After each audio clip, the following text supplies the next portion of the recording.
Today we have a pretty cool story to talk about coming out of Europe. This one obviously involves the current top laner for Rogue, and that is Adam. So Sheep Esports dropped this article a couple of days ago talking about how Adam is going to be solo boot camping in South Korea for 2 weeks. Now, obviously we are still kind of in the middle of the LEC season. We have the playoffs starting tomorrow, I believe. And it does seem really crazy to say that today is February 14th, and Rogue and many other teams and players out there, their winter season, their winter split is already over. Now, I agree with a lot of people out there that the overall formats of a bunch of leagues right now are just not really ideal. It doesn't really make sense that these teams, got to play a split for 3 weeks or 4 weeks or however long it's been, not very long. That is really, really, really ridiculous, especially after a long off season. If you didn't make it to World, you had even a longer off season, but I don't know. That's a whole different debate, whole different topic. I would say the season probably doesn't make sense to have 3 splits, 3 international events, huge off season breaks and stuff like that. Right now, everything doesn't make sense, but Adam is trying to make the most of the downtime that he has. We are looking at Rogue coming off, if we pull up this on Sheep Stats on the Sheep Esports page, Rogue is coming off a 1-8 finish in the winter split of the LEC. They tied with SK for the bottom team in the league. So obviously they have some improving to do. And here's what we have. Adam is going to be solo boot camping in Seoul, South Korea for 2 weeks. Adam has announced he will be doing a solo boot camp in South Korea from February 11th to the 27th. So it's ongoing right now in order to play on the Korean League of Legends server and climb as high as possible on the ladder. His goal is to return stronger than ever for the spring split in the LEC. Hopefully he'll do a little bit better individually is the goal, and maybe Rogue will win more than one game.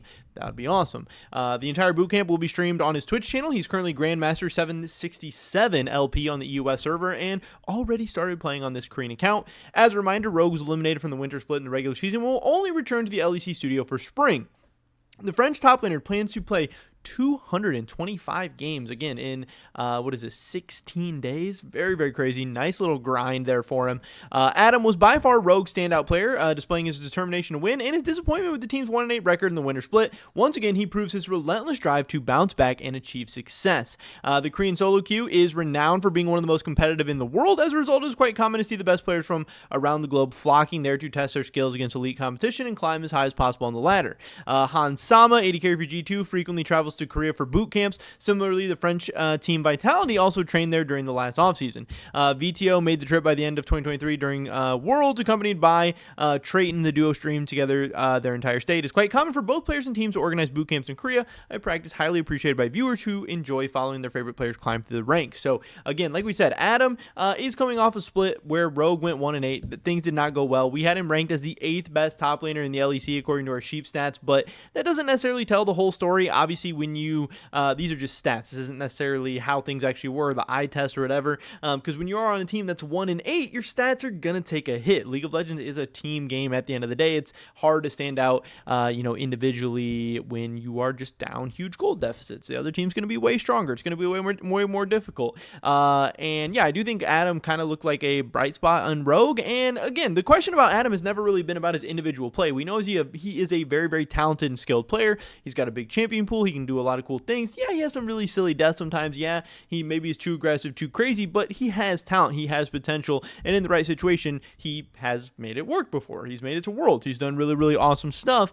But obviously, a lot more of the question for Adam is how he fits into a team environment, keeping things like that going, not tilting, not being toxic, stuff like that. But if we take a look at his stats from this past split, he did finish 9th in terms of KDA, number 1 in terms of CS per minute, however. But with that CS and with the goals he was getting, doesn't look like he ended up doing a ton with it ultimately, which again can be more of a team stat than an individual stat, but he was a number 1 top laner in terms of kill participation, so he's definitely being active and getting involved. Really good gold per minute, especially on a bad team. But again, the damage per gold wasn't great. Damage per minute wasn't great. And he did have the most deaths of any top laner in the LEC. So obviously, he's not satisfied with his individual play or his team's play. He's looking to go to Korea. And it'll be really cool to see and track, how this Korean boot camp goes. It's always really, really fun to see how high they can get on the ladder, how fast they can get there, how they perform. And then ultimately coming back to the LEC, how well Adam and Rogue will do in the spring split. But for now, we do have the LEC playoffs right around the corner. I can't wait to get those started, but just wanted to share this little cool story for you guys